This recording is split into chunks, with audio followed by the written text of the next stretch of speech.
In June of 1980, the people of Tennessee were witness to a transportation project of major proportions. Under contract with the Tennessee Valley Authority, the VSL Corporation successfully transported and installed a 2 million pound reactor pressure vessel for the Phipps Bend nuclear power plant in eastern Tennessee. Measuring 80 feet in length by 26 feet in diameter, the RPV was the heaviest load ever moved along U.S. public roads.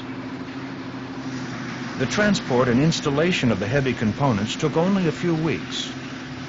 But for VSL's heavy transportation and lifting division, the project required more than 2 years of planning, route preparation, and equipment design and fabrication.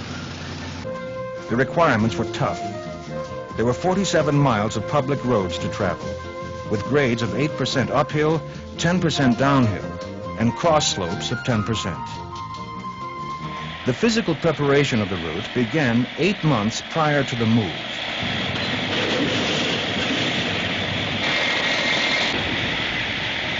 In low clearance situations, new poles were set to lift power lines.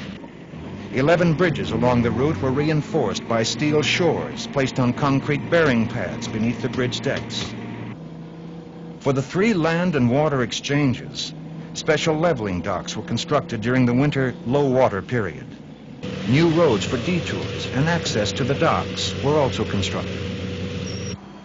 The equipment used for each phase of the move was thoroughly pre-tested under actual field conditions, using 50-ton concrete weights in place of the components. Before delivery to VSL, the RPV and other components were sent by barge from Memphis to Knoxville. There, the barge was ballasted onto a leveling pad to provide drive-on access for the lifting and transportation equipment. A 60-foot high, 1,500-ton jacking frame was driven under the barge, while 2 multi-axle transport trailers were prepared to receive the load. Each trailer was assembled from modular units in a 12-axle, 24-foot wide configuration, with a load capacity of 825 tons. 2 tie rods were used to connect the trailers and to keep equal distance between them. After hoisting the RPV approximately 10 feet, the trailers were driven beneath the load and the RPV was lowered onto the bolster beams. Power for the move was provided by 5 4-wheel tractor dozers, backed by another 2 tractors for use on steep grades. A total of 384 tires transferred the load to the ground. For maximum maneuverability, each set of 4 tires was mounted on a hydraulically operated axle assembly, which controlled the turning angle of each module. An hydraulic leveling feature automatically adjusted to irregular surfaces, grades, and side slopes.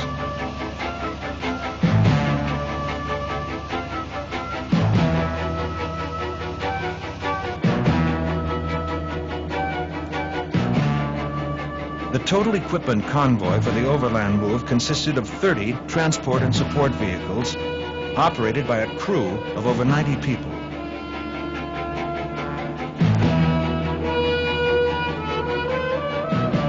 Once on the Tennessee highways, the convoy spanned a distance of 2 miles. Along the route, it was often necessary to cross underground lines and culverts that could possibly collapse under the load. In these instances, portable steel ramps were employed. Where there was insufficient clearance beneath an Interstate 40 bridge, a 100-foot detour road was built.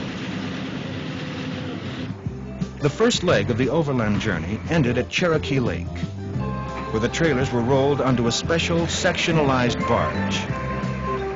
This barge was assembled from modular units brought in on 43 separate truckloads. At Melinda Bridge, the barge was again ballasted onto a special leveling dock, and the convoy rolled off for the final 20 miles to Phipps Bend.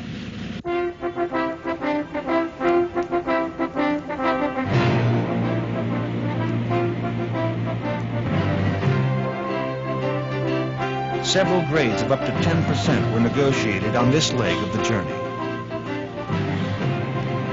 Finally, after 3 years of work, the move was nearly complete.